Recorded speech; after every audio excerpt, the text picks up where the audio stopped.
There were over 70 games released for the Neogeo Pocket Color, and one of them has been secretly hiding in plain sight, the Yosaku Game, a hidden sequel to SNK's forgotten arcade original from 1979. I learned about this secret by playing through the excellent SNK 40th Anniversary Collection by Digital Eclipse, specifically browsing the Complete Work section. The third game in SNK's timeline is Yosaku, a lumberjack woodchopping simulator that was inspired by a 1978 song. This song was so popular that several game developers made games based on it. It even sparked its own Yosaku genre. However, the craze surrounding this difficult game was short-lived, making Yosaku a very rare game. But it sparked enough interest that unauthorized console versions were created. 20 years later, SNK created a secret sequel hiding in plain sight within the Japan-exclusive Neogeo Pocket Color game, The King of Fighters Battle to Paradise, which is basically a Mario Party clone.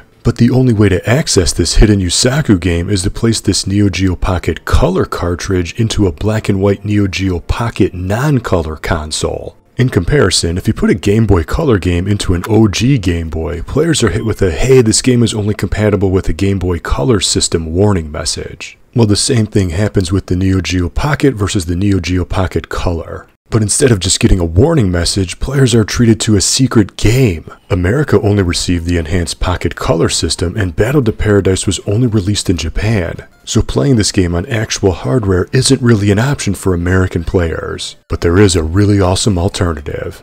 Exclusive to the Nintendo Switch and Steam, 2 Neogeo Pocket Color volumes were released both physically and digitally. Neogeo Pocket Color Selection Volume 2 features KOF Battle to Paradise, and Code Mystics, the developers of these outstanding compilations, included a feature to play on different emulated hardware. So if you choose the black and white original Neogeo Pocket version when booting up KOF Battle to Paradise in this wonderful compilation, the secret Yosaku minigame becomes playable, giving American players an easy way to play this forgotten piece of handheld history. Playing as a lumberjack, the goal is to chop down 3 trees on each screen. Each tree must be chopped 4 times on each side to make it fall. But this isn't easy because a snake tries to bite you from the bottom of the screen, a bird is constantly trying to poop on you, and this charging boar is quite the jerk. Besides moving left and right, the only action is to swing the axe by pressing the B button. There is no option to jump or climb, for example. Once you've destroyed all the beautiful nature in that screen, you need to knock out the charging boar before moving on to the next stage, which is difficult because his hitbox is so precise. The high score is also posted on the plainly designed title screen. Also, the title screen says to press A to start when B is actually the start button. There is no way to pause the game either. Pressing Option does nothing. There's even some musical jingles and sound effects, which is impressive considering this is being played on a setup that doesn't have any business playing any interactive software at all.